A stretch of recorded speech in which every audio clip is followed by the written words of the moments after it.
With 1 day left until the NBA season starts, NBA teams are going crazy trying to get their players to sign contract extensions with them, and they're throwing out money bags when they're doing it because they are overpaying for players like hell, man.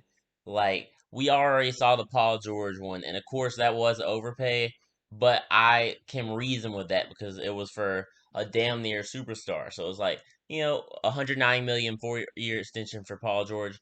You know what? Fuck it, do it because you're not going to get a better replacement for him. Then we had the Rudy Gobert situation. That one was a little more iffy. It was a 5 year, $205 million contract or somewhere in that realm. And I mean, I love Rudy Gobert too. He's a really, really good player, but he's not on the same level as Paul George, so that makes it even harder to justify.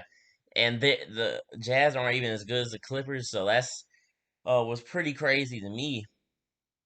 And then the Clippers went at it again. They said, "Oh, we're not done extending people," and they extended Luke Kennard, and they gave him the same contract that they gave Marcus Morris. And Luke Kennard's contract is a 4 year, $64 million contract extension.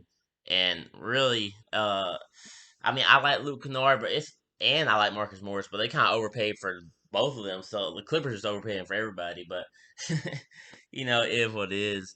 Um, then we just had Markelle Fultz today.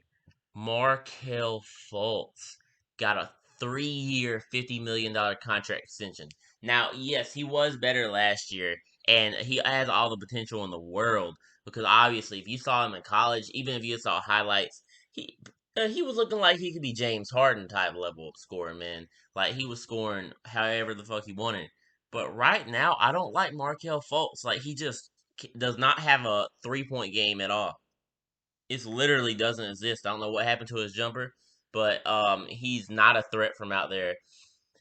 Even wide open, it's like iffy. But he sure can't like create shots out the dribble like he was put out to be. So that is a lot of money for the Magic to commit because I really don't like the Magic roster. Not gonna lie, I don't think they're ever gonna be anything with that roster. So adding a player that they maybe a bad contract is a very bad idea. Oh, speaking of the Magic, they also had another contract extension today. Yeah, didn't forget about that one. And that was Jonathan Isaac. And how much? Yeah, it's a 4 year, $80 million contract extension. And yes, Jonathan Isaac's really good, but he's never on the court. He's never on the court. He's not gonna play this entire season. He's gonna be out the whole time because he got injured in the bubble. And it's like, damn, man. I really don't think they should have signed that extension. If anything, they would have had his bird rights and they could have matched something. I don't think any team was going to give him too much more than 20 million a year, so I would have just waited to see. But don't give him the extension right now. I mean, he may just have a short career and never live up to what he could be.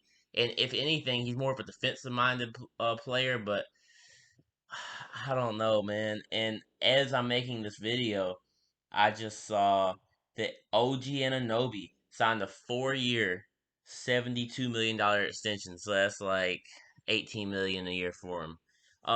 Actually, that's not really that much of an overpay, but they're still swinging their balls out there, man. Like, the teams are just throwing money out there, and players are taking it. Obviously, I would too. Really, if anything, I thought with the NBA, missing out on all that revenue from last year, not having any fans, not having any fans this year either. Um, I just thought a player would get less money because I know the cap for this year is not going down that much, but we have to see for future years. It could really hurt the cap for a while if this sickness lingers for a while and fans can't come back for a long time. Players might not be able to get as much money, so these contracts could really hurt teams a lot more than they think it could if the cap doesn't keep on rising or it has to go down a little bit for a period of time. So that is something to think about because if that happens, these overpays will be overpays. But that's just a little speculation right there. We'll have to see about it. But that's a lot of money for these players to live up to. So they've got a lot to prove next season. I'll be watching out for Paul George. I'll be watching out for Luke Kennard. I'll be watching out for Rudy Gobert, for Markelle Fultz, for OG Anunoby. I definitely won't be watching out for Jonathan Isaac because for certain reasons. But anyways, the 2021 free agency class went from looking deep as hell, and everybody was talking about, oh, 2021 free agency, 2021. Like, that's what they've been talking about since 2019, because 2019 is supposed to be hyped. Then it's like, oh, well, 2021 be hyped up. It's gonna be a lame free agency. Um, Literally, so many players that could be on the free agency class has been marked off, extension, all this time. Players keep on, re-signing throughout the past 2 years, extensions, and it's just not gonna be that great of a free agency next year. Well, I guess I just can't get them all, man. Another one came in while I was recording, and it's Derek White for $73 million for 4 years. Now, yes, I do like Derek White too, but damn, that's a lot of money. Just had to throw that one in, guys. Anyways, man, I don't want to ramble on the topic. All I'm saying is this is a lot of money. I hope it works out for the teams involved and the players involved. These players have a lot to prove, obviously, but I'm not gonna keep on rambling.